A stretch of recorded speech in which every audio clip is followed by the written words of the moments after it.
My testimony has been that no one ever really shared the gospel with me. I didn't grow up in church. Always did have a sensitive heart to conviction though, growing up.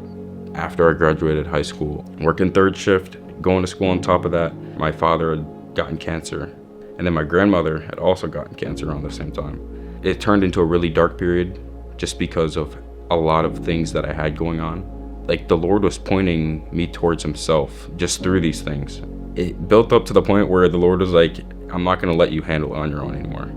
And so yeah, July 2nd of 2023, at 5 in the morning, I remember I had gotten on my knees and I had just broken down before the Lord and just pleaded with him.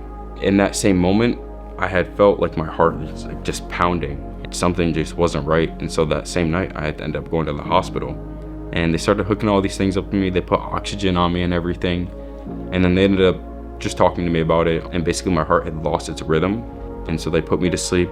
They restarted my heart and I woke up, and the way that the Lord turned such a scary moment to changing my life. And it's only the work of God that did that. I baptize you in the name of the Father, and of the Son, and the Holy Ghost. Bear in the likeness of his death, and in the likeness of his resurrection. After I gave my life to Christ, I had a friend.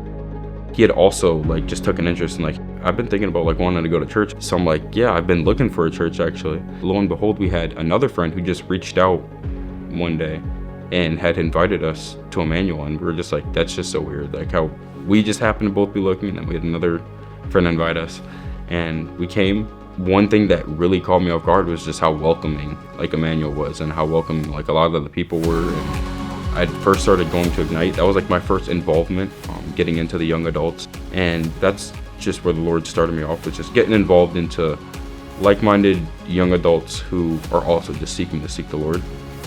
And I remember being in Ignite once, and they gave out pamphlets for the missions trip. I was reading it, and I was looking, I was this is so cool. And then I was but I'm not gonna be able to go. I'd gone to one of the first meetings, and he had started talking about Guatemala first.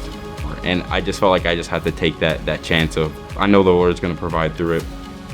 I wanted to go out and just to be the hands and feet of Jesus. I would say don't underestimate what the Lord can do in your life.